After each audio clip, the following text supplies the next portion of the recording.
The conference room on the 40th floor of Montgomery Motors had gone completely silent.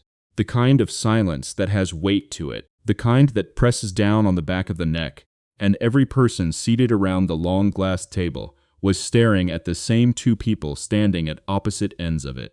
Scarlett Montgomery had her palms flat against the table, her knuckles pale, her voice still hanging in the air like smoke after a gunshot. Do as I said, she had just told him, or quit. Jackson Cole did not answer her right away. He looked down at the battery schematic glowing on the screen behind him, the one he had spent 4 months redesigning from the inside out, the one that represented the difference between a car that caught fire in cold weather and one that didn't, and he closed his laptop. The click of it was the loudest sound in the room. He gathered the loose papers in front of him into a neat stack, squared the edges against the table twice, the way he always did, and slid them into his bag alongside the small toolkit he brought to every meeting out of habit, a habit from a life most of these people didn't know he'd ever had. He stood, buttoned his jacket, and looked around the table at the 11 engineers who had spent the last 4 months learning more from him than from anyone else in the building. Thank you for the work, he said quietly, to all of them and to no one in particular. Then he walked toward the glass doors at the end of the room, and he did not look back. To find out how a quiet, overlooked contractor brought down a billion-dollar deadline in a single afternoon, and what it took for the most feared CEO in the automotive industry to drive across town and knock on his door herself, stay until the very end. If stories like this speak to you, the ones about people who are underestimated right up until the moment their absence proves exactly how much they were worth, we'd love to hear from you in the comments, because so many of you watching have lived some version of this yourselves. And here's a question worth sitting with before we go back to where it all began. Should a company's newest, most credentialed hires be trusted with the big decisions simply because they speak the language of boardrooms? Or does real competence, the kind built over decades with your hands and your instincts, still deserve the final word? 3 years before that meeting, none of this existed. There was no Montgomery Motors electric vehicle program, no looming $900 million contract with a national fleet buyer, no Scarlett Montgomery standing at the head of a company still bearing her late father's name and still trying to prove every single day that she deserved to be there. And there was no Jackson Cole in that building at all. Jackson Cole was at that time a man mowing his own small lawn on a quiet street 40 minutes outside the city, a man whose daughter Lily, then 6 years old, sat on the porch steps drawing chalk animals while he worked, a man the neighbors knew as polite, private, and endlessly patient, and nothing more than that. What none of them knew, what almost no one outside a narrow circle of the automotive engineering world still remembered, was that Jackson Cole had once been the lead battery architecture engineer behind 2 of the most celebrated electric drivetrains of the previous decade, a man whose name had been on patents that other companies were still licensing, a man who had walked away from all of it 7 years earlier, in the same month his wife died, to raise their daughter alone. He had never gone back. He told himself he didn't need to. He fixed appliances for neighbors, took the occasional short consulting job under a different kind of quiet, and built a life that revolved entirely around getting Lily to school on time and being home when she got off the bus. Montgomery Motors, meanwhile, was in trouble it hadn't yet admitted publicly. The company's flagship electric vehicle program, the Astor line, had been promised to investors and to a major national fleet contract as a battery platform that could outperform anything on the market in cold weather range retention. And the number attached to that promise, the number engraved into every projection Scarlett Montgomery had personally defended in front of her board, was $900 million over 3 years, contingent entirely on a working prototype passing certification within 8 months. Scarlett had taken over as CEO 18 months earlier, at 34, after her father's sudden death, inheriting a company that half the industry still assumed she was too young and too untested to run. She worked 80-hour weeks. She trusted almost no one completely, because she had learned early that trust was the fastest way to be blindsided. And she had built her leadership style around a single unbending principle: discipline first, explanations later. Her engineering team, brilliant on paper, was quietly failing to solve a thermal degradation problem in the battery cells that had already blown through 2 deadlines. And morale on the Aster team was fraying in ways the spreadsheets didn't capture. It was her head of engineering, a polished, well-spoken director named Preston Vance, who first suggested bringing in outside consulting help, specifically a name he'd heard from an old colleague, a man who had apparently once done groundbreaking work in exactly this field before vanishing from the industry entirely. Preston made the introduction himself, framed it to Scarlett as his own initiative, his own solution to a problem he was quietly failing to solve, and he made sure, without ever saying so directly, that whatever this consultant contributed would read, on paper and in every internal document, as an extension of Preston's own leadership. Scarlett, desperate and running out of time, signed off on a 90-day contract without meeting the man first. She did not know, could not have known, that Preston's real motivation had less to do with solving the battery problem and everything to do with covering for a technical decision he had made 8 months earlier, one buried deep in the architecture, one that was the actual root cause of the failures the team had been chasing in the wrong direction ever since. Jackson took the contract for one reason only, a reason he mentioned exactly once, quietly, to the recruiter who called him. Lily was about to start a new school, a better one, with a tuition that his repair work and small jobs couldn't stretch to cover, and 90 days of consulting pay would close that gap completely. He did not tell her, or anyone, what he used to be. He simply started showing up at 7 in the morning, sat near the back of every meeting, said little, and began, quietly and without asking permission from anyone, to trace the real source of the failure through thousands of lines of thermal data that the rest of the team had stopped questioning months before. By his 6th week at Montgomery Motors, Jackson Cole had said almost nothing in front of the full engineering team, and yet every one of the 11 junior and mid-level engineers on the Aster project had, at one point or another, found a note from him waiting at their desk, a single paragraph explaining exactly why a particular thermal reading didn't match the model, or a sketch showing a cleaner path for a wiring harness that solved a problem someone had been fighting for weeks. He never took credit for any of it out loud. He signed nothing. He simply left the answer where the person who needed it would find it. And then he went back to his own corner of the lab and kept working through the real problem, the one underneath all the smaller ones, the one that had been quietly corroding the cells from the inside since long before he arrived. He had traced it by his 5th week to a single design decision buried in the battery module's cooling architecture, a decision made 8 months earlier by Preston Vance himself, one that had shaved 3 weeks off an early deadline at the cost of a slow, cumulative thermal stress that wouldn't show up catastrophically until the cells had cycled hundreds of times. Exactly the kind of failure that wouldn't appear in early testing and would only reveal itself, disastrously, once the vehicles were already in the hands of a fleet customer in freezing weather. Jackson did not go public with this. He went to Preston directly privately, laid the data out on a single page, and asked him, without accusation in his voice, how he wanted to handle it. Preston Vance smiled the way he always smiled in meetings, warm, easy, a little rueful, and told Jackson he appreciated the thoroughness, that he'd take a look, that these things were rarely as simple as a single decision, and that Jackson, being new to the team and to the company's particular culture, might not yet have the full context on why that architecture had been chosen. It was corporate language deployed exactly the way corporate language is meant to be deployed, to close a door gently enough that the person on the other side doesn't immediately notice it's been shut. 3 days later, in the Tuesday design review, with Scarlett Montgomery present, because the fleet buyer's legal team had scheduled a certification walkthrough for the following month, and she wanted to see the numbers herself. Preston stood at the head of the table and presented the cooling architecture as sound, unchanged, exactly as designed, and characterized the recent test anomalies as a calibration issue with the sensors. Nothing structural, nothing that would delay certification. Jackson, from the back of the room, said quietly that the anomalies weren't in the sensors. He said it once, without raising his voice, and offered to walk through the thermal logs.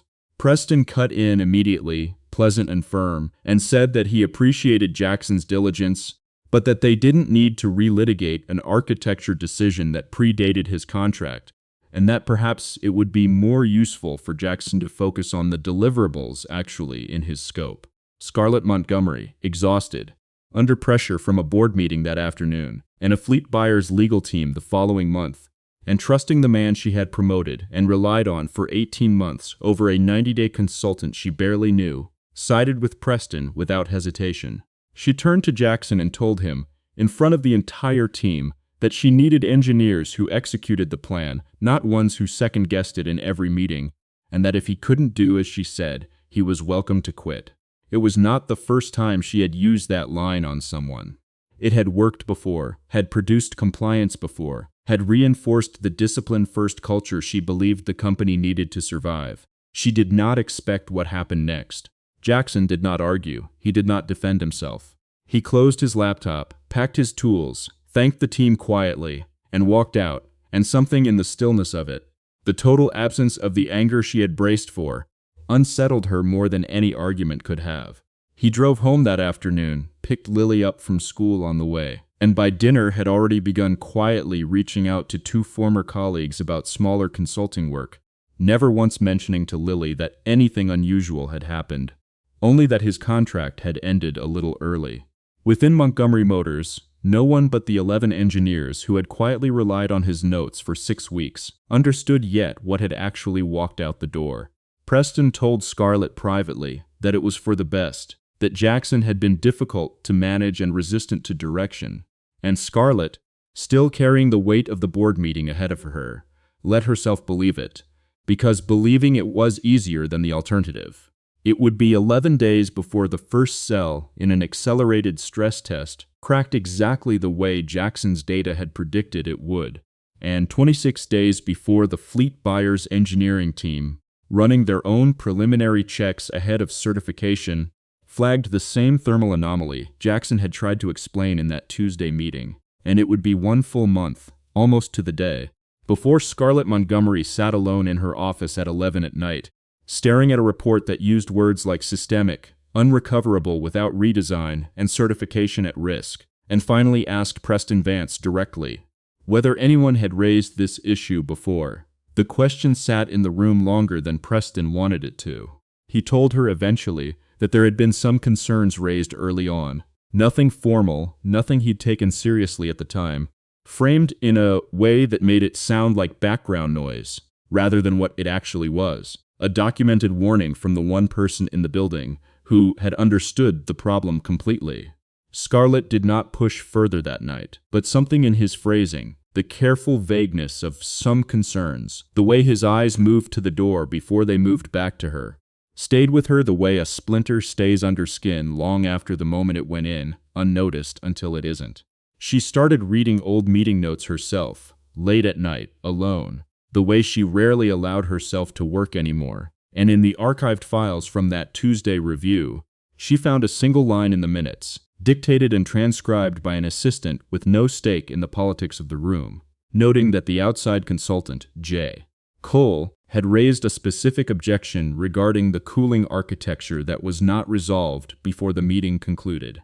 It was her assistant, Priya Nair, sharp unshowy, and the only person in the building who had quietly kept a personal file of the notes Jackson had left for the junior engineers during his 6 weeks there, who finally told Scarlett what those notes actually were.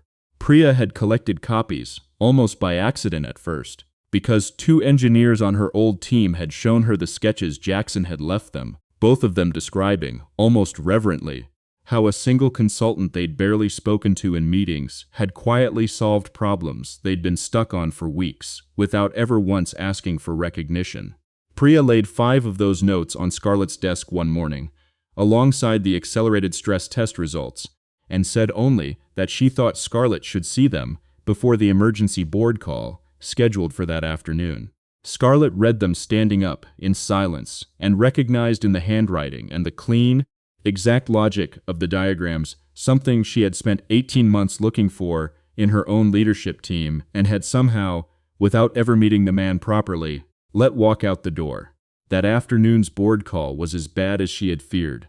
The fleet buyer's legal team had escalated their concerns internally, and 2 board members openly questioned whether the Astor program and the $900 million contract riding on it should be paused entirely pending a full redesign, a delay that would cost the company an estimated $40 million in penalty clauses alone, and very possibly the contract itself if a competitor filled the gap in the meantime.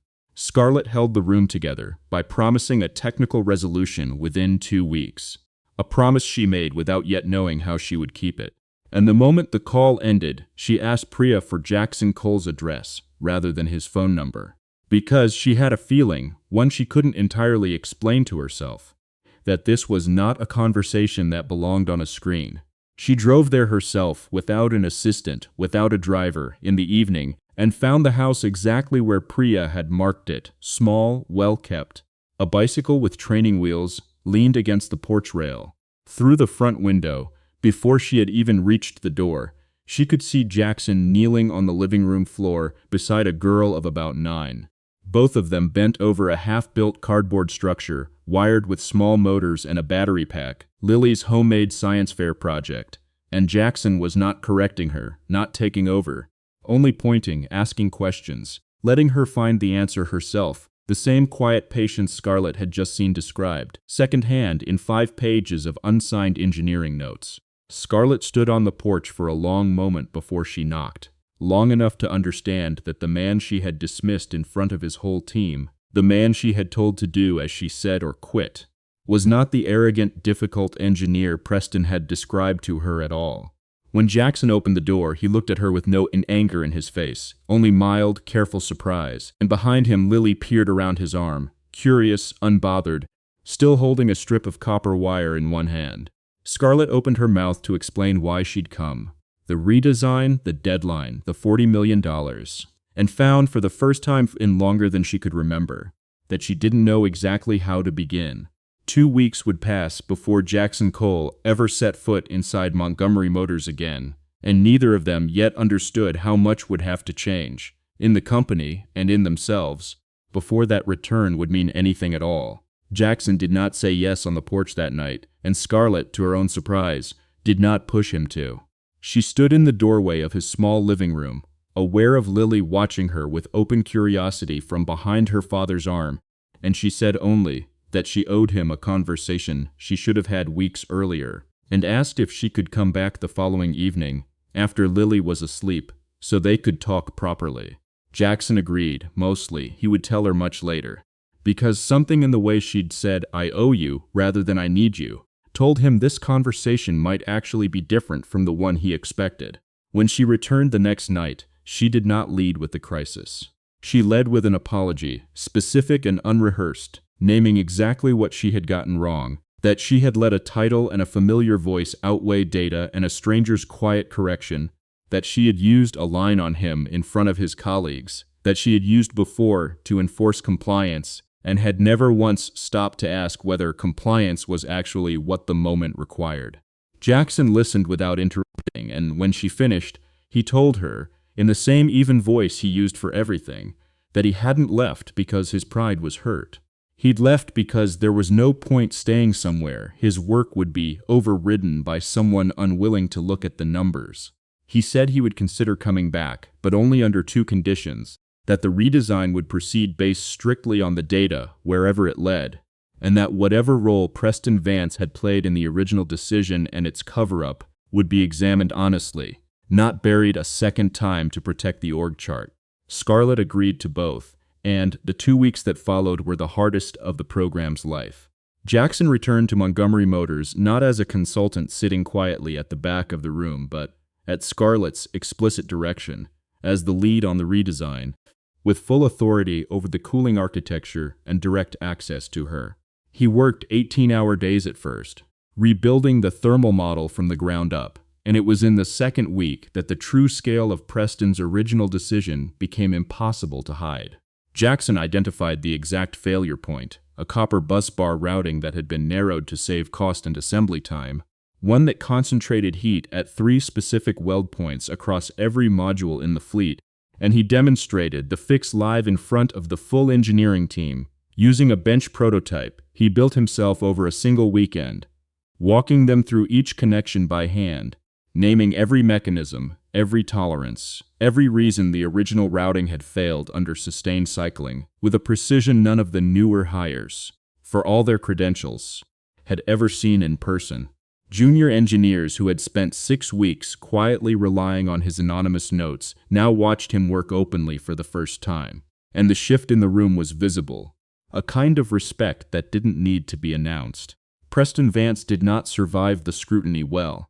Confronted privately by Scarlett with the original design documents, the dated notes from the Tuesday meeting, and Jackson's independent verification, he tried first to characterize the decision as a defensible trade-off any senior engineer might have made under deadline pressure. Then, when the timeline made clear he had specifically dismissed a documented warning to protect that trade-off from scrutiny, he grew agitated, insisting he'd been acting in the company's interest, that a 90-day consultant had no business second-guessing 8 years of institutional trust. It was Priya, again, who produced the final piece, an internal email Preston had sent a colleague on the very day of that Tuesday meeting, admitting privately that the consultant's numbers were probably right, but that reopening the architecture that close to certification would make him look incompetent in front of the new CEO. Confronted with his own words, Preston had nothing left to reframe. Scarlett placed him on leave that afternoon, pending a full review, and asked Jackson directly and without ceremony to take over engineering leadership of the Astor program for the remainder of certification. Jackson did not celebrate the moment, did not gloat, did not so much as raise his voice in the meeting where Preston's departure was announced to the team. He simply nodded, thanked Scarlett for trusting the data, and went back to the lab, because there were still 11 weeks until certification and a battery architecture that needed to be rebuilt and tested from the ground up before a single fleet vehicle could ship. 11 weeks stood between them and the deadline that would determine whether Montgomery Motors kept its $900 million contract at all, and neither Jackson nor Scarlett yet knew that their version of the company and the version of themselves that would come out the other side of those 11 weeks would look nothing like the ones that had gone in. The 11 weeks that followed were the most demanding of the entire Astor program, and they were also, quietly, the weeks that changed the shape of the company from the inside out. Jackson rebuilt the cooling architecture around the busbar fix, tested it through 6 full cycles of accelerated stress simulation, and brought the redesigned modules in 2 full days ahead of the certification deadline, with cold weather range retention numbers that exceeded even the original promise Scarlett had made to her board 18 months earlier. The fleet buyer's engineering team, running their own independent verification, signed off without a single follow-up question, something Scarlett's general counsel told her had never happened on a contract of this size in his 15 years at the company. On the day certification was confirmed, Scarlett called an all-hands meeting, the same conference room where she had once told Jackson to do as she said or quit, and this time she stood at the front of the room and told the full engineering team, without hedging, that the program had nearly collapsed because leadership, her leadership, had dismissed the one voice in the room who had been right, and that the company owed its recovery entirely to a man most of them had barely gotten to know before he'd walked out the door 3 months earlier. She asked Jackson to stand, and the room, all 11 engineers who had quietly kept his anonymous notes taped inside their notebooks for weeks, rose to their feet before he'd even fully gotten out of his chair. Afterward, in her office, Scarlett offered him what the company usually offered people it wanted to keep: a permanent executive title, a seat reporting directly to her, a compensation package well beyond what any consulting contract could match. Jackson turned it down gently, the way he turned most things down, and told her that what he actually wanted was smaller and, to him, more important, a standing technical review process where any engineer, regardless of title or tenure, could formally flag a safety concern and have it reviewed by an independent panel before being overruled by seniority alone, so that what had almost happened to the Astor program, and what had happened to him personally, could never happen quietly to someone else again. Scarlett approved it within the week, and the Montgomery Motors Engineering Handbook has carried some version of what the team still calls, unofficially, the Cole Protocol, ever since. The quiet coda came 4 months later, on an ordinary Saturday afternoon, at the same small house on the same quiet street, where Scarlett arrived not in a company car but her own, carrying a bag of hardware store parts Lily had asked her to bring for the science fair project's second, more ambitious version. Now wired with a small working prototype of a battery cell, Jackson had let her help design herself, simplified but structurally real. Scarlett sat cross-legged on the living room floor beside both of them for most of the afternoon, and at one point, while Lily was in the kitchen washing solder flux off her hands, Jackson looked over at Scarlett and said quietly that he hadn't expected any of this, not the return to the industry, not the title he'd turned down, and certainly not this. Whatever this had become between the three of them. Scarlett told him she hadn't expected it either, that she had spent 18 months believing leadership meant never being the one to bend, and that he had taught her, without ever raising his voice once, that real authority was something you earned by being right and being kind at the same time, not something you could demand with a threat across a conference table. There was no grand toast, no press release, no announcement to the board about anything beyond the certification itself. Just a battery light blinking green on a cardboard prototype, a 9-year-old girl grinning at her own working circuit, and two people who had learned, in very different ways, what it actually meant to be seen for who they really were. If there's one thing this story leaves behind, it's this. The quietest person in the room is very often the one holding everything together, and the cost of overlooking them is rarely as small as it seems until the day they're gone. Jackson Cole never asked to be recognized. He only ever asked to be right, and to be trusted enough that being right would matter. Has someone in your own life ever been the one everyone underestimated? The one who stayed quiet through years of being passed over, until the day their absence finally made their worth impossible to ignore? Tell us about them in the comments, even if it's only now, years later, that you're finally giving them the credit they were always owed. And if you believe the quiet, overlooked people in your own life deserve to be seen the way Jackson finally was, we'd be glad to have you stay part of this story with us, so you don't miss the next one. Thank you for watching until the very end.